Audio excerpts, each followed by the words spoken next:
The 100 starts today, and it's time for our final predictions and preview of the men's competition. Catch it here.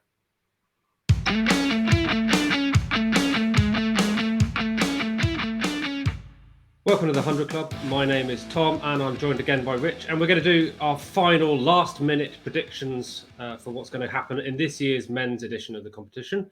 If you're new here, welcome. It's great to see you. If you like what we do, then you can follow us on all kinds of social media. Details just there.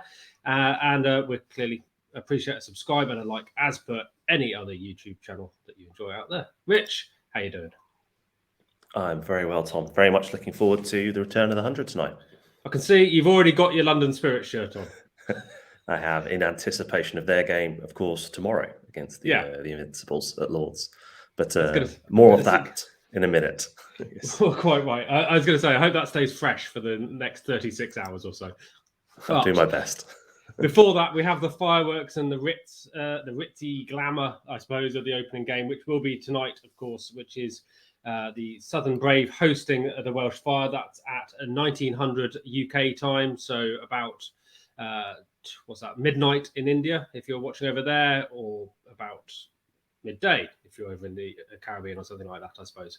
And clearly, Southern Brave are the defending men's champions. So that leads me to the first question, I think, quite neatly.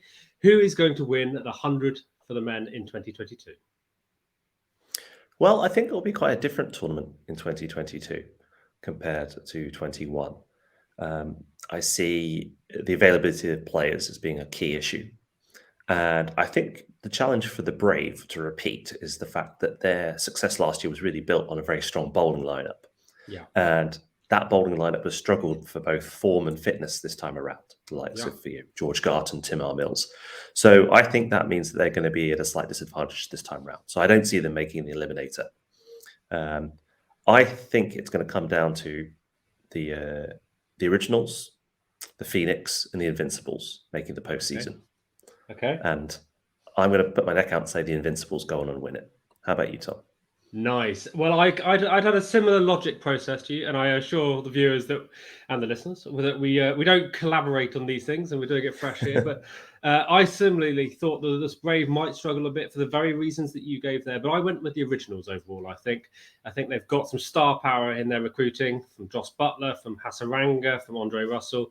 They've got a spin-heavy attack. It's been a very dry summer over here in the UK, and I think that they could string something together. They could absolutely make the finals. But I like your picks. I also want to keep an eye out for the London Spirit, who I think have done some canny recruitment this year.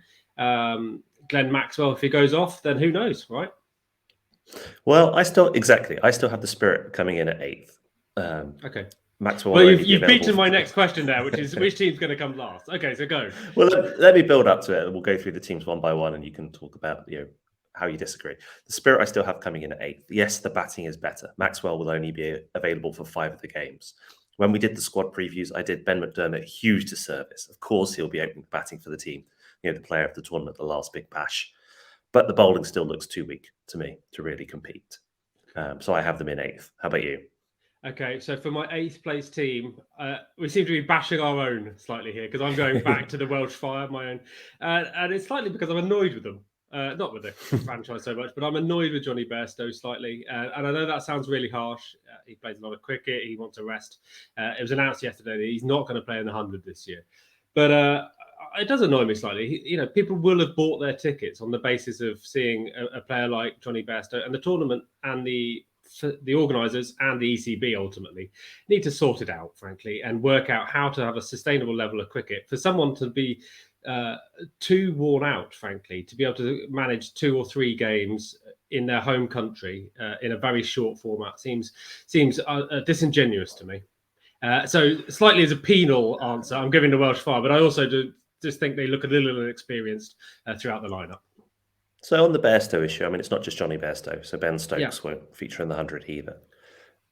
It's a question to be asked. If this is going to be a premier white ball tournament that is essentially a condensed form of English cricket that therefore helps us pick our international side, we can't have players skipping the tournament and then expecting to be in the England T20 squad down the line. Of course, you can make some exceptions now, but ultimately, this has to be the league in which that team is ultimately selected from. We have a World Cup coming end of the year. You hope that players who do well in this tournament put their hand up and say, I want to be part of the squad. I want to be on the plane to, I think it's Australia, New Zealand, the tournament. Yeah, October. So the question is, if somebody does have a particularly good tournament, and when it comes to selection, they decide not to include, Bairstow. I'm not saying they would. I mean, they probably will still include him, but I don't think he could have much to complain about by skipping the tournament. Ultimately, if this is to thrive in the long term, it has to have the best English white ball players playing in it. Otherwise, it's just not going to get that premier status. Imagine the IPL without Virat Kohli. Well, quite. And this is a competitive business between these leagues. Now we've got the CPL, we've got the Big Bash. We know the South African league is coming, which is going to be underpinned by the IPL franchise ownership. So if they don't get it right, then ultimately the tournament will wither and we'll be back where we were with a, underdeveloped domestic structure. Right, rant over, Rich. You happy with that? Let's go. Yeah, okay. Let's go. So I'm going to ask you next, which is your batter of the tournament in the men's side? So I mentioned him just there, and it's going to be Ben McDermott. Okay. And I pose this more a little bit as in terms of a preview video. I could pick out the big names. I noticed there's an article on the BBC saying, look out for Joss Butler. If you're watching this video, you don't need to be told to look out for Joss Butler. You already know how good he is. Yeah. I didn't follow the Big Bash as close as I should have done this year, and I missed a little bit about McDermott. And he was absolutely fantastic. All the more considering that he had to have surgery on his right testicle just before the tournament started, having been hit in the aforementioned. Yeah. 577 runs. He was voted player of the tournament. Then comes over, has a very, very good summer with Hampshire, 340 runs in the blast over the. And I think that if anyone's going to propel the Spirit to a better finish this time around, it could be Ben McDermott. So he's my batter to watch. Not necessarily he's going to be the batter of the tournament, but a guy you might not necessarily have closely followed if you're only sort of a casual fan of the Big Bash as I am. He could be great this time around. Yeah, I think that's a fair shout, and we've been critical enough on this on our previews of some of the mercenary Australians coming over, but he's absolutely done the business for the last 12 months. So could pull it out. For me, I want to keep an eye out for Harry Brook as the batter. Not a hugely surprising name, perhaps, for a lot of players. A lot of followers of the game. He's been around a couple of years now doing big things, but I think he could go, he's got another level in him that we haven't quite seen yet. He's got plenty to fight for with the England World Cup team, as we've talked about. And in the midst of an interesting Northern Superchargers team featuring players like Faf du Plessis, I think he could really benefit from the sort of experience that around him and take him on to that next level. And clearly, he's got all the talent in the world, all the power in the world. So it could be a great year for Harry Brook. Looking forward to it. Okay, let's flip to the other end of the pitch, as it were, and give us a top bowler to keep an eye on for 2022. So a guy I'm really looking forward to watching is Mohamed Hasnain of the Oval Invincibles. Incredibly fast bowler. He was reported for having a suspect action. He's been remodeling his action. He was cleared in June. He is good to go again. And he was being interviewed the other day, and he thinks he's going to be even quicker with this new action. It says it hasn't hurt him at all. So if that's even halfway true, I think. What was he doing? Cheating? You gotta wonder. He could be very exciting to watch. I always think that raw pace is such an asset in short format cricket. So and I think he could be a real a wild card for the Invincibles this time round, and partly one of the reasons why I've got them winning the tournament. Okay. I'm going to go to a very different kind of bowler indeed, but I'm going for youth as well. I'm going to have keep a very close eye out for Ryan Ahmed down at the Southern Brave. Who's, what is he, 19? Oh, 17 even younger than that. Yeah. And they've picked him up. And I just want to see whether that setup can do what they did to Jake Lintott last year. And clearly he's playing against the Southern Brave. But as a spinner, he's picked up something like 19 wickets this year in the blast. He's very interesting, wily youngster who, if he has some good conditions, I say it might be the year of spin, given what kind of summer we've had here.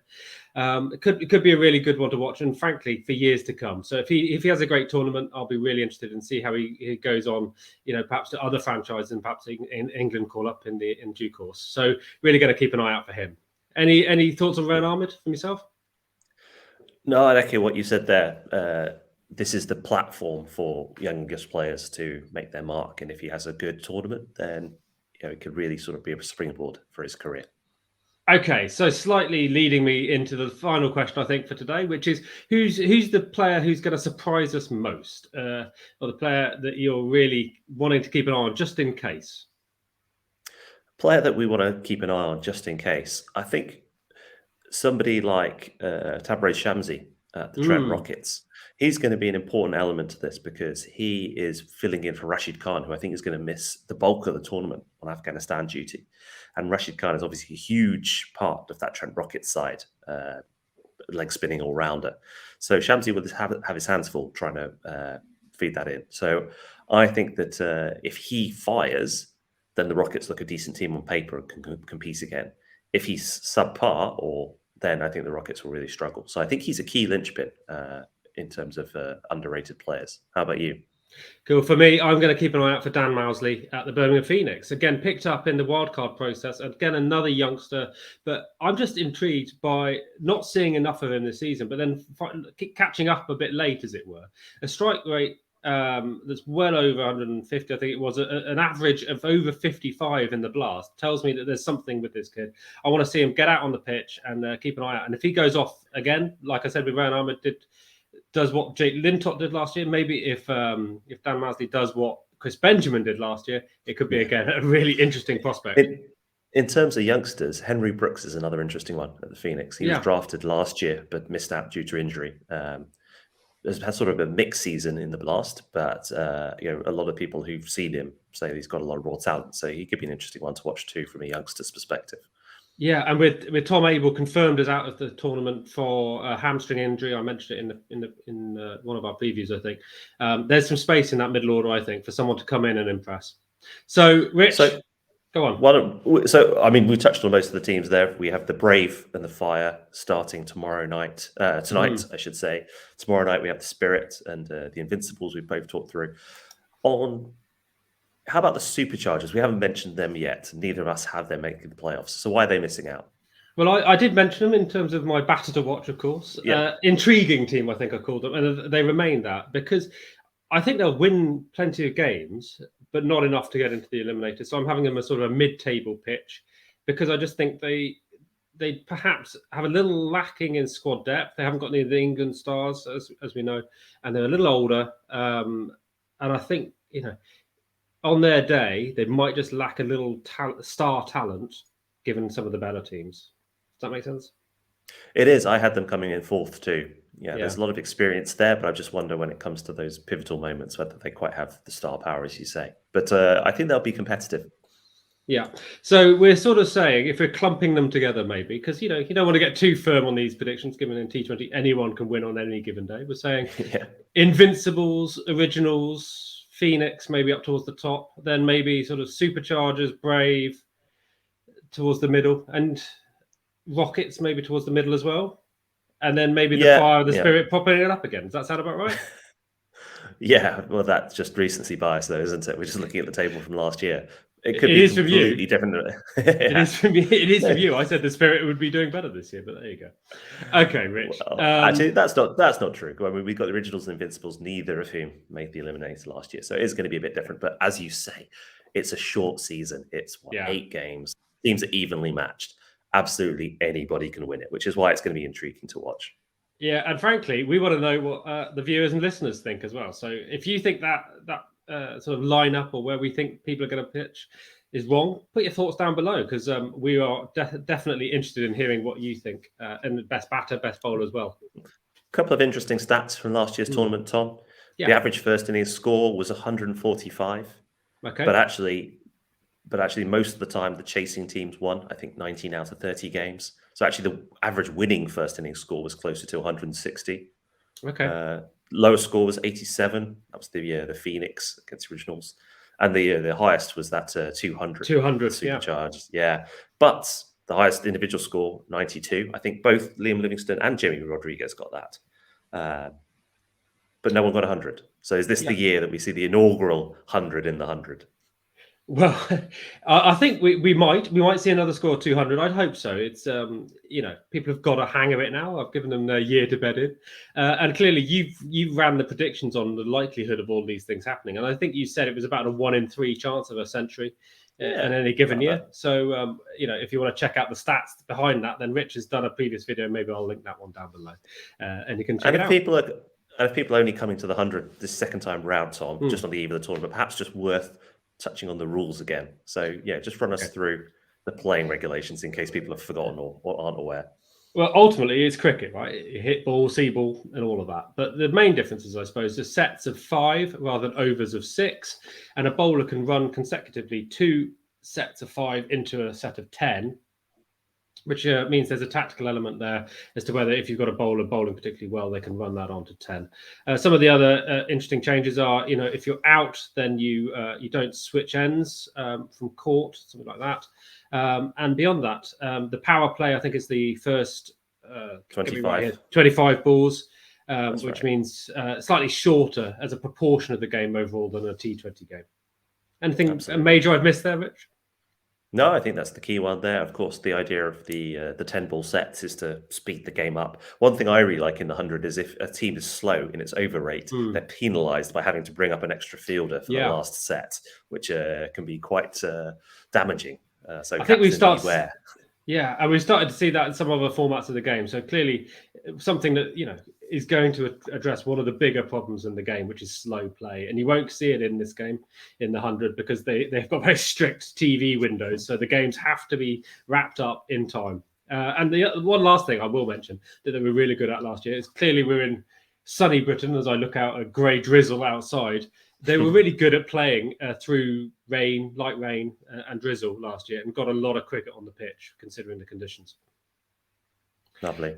Rich, on that note, I think I feel 100% prepared to sit down this evening and enjoy some cricket. You ready? I'm ready. Let's go. Let's do it. Okay, if you enjoyed that, let us know down below. And we hope to hearing your views on the tournament this year.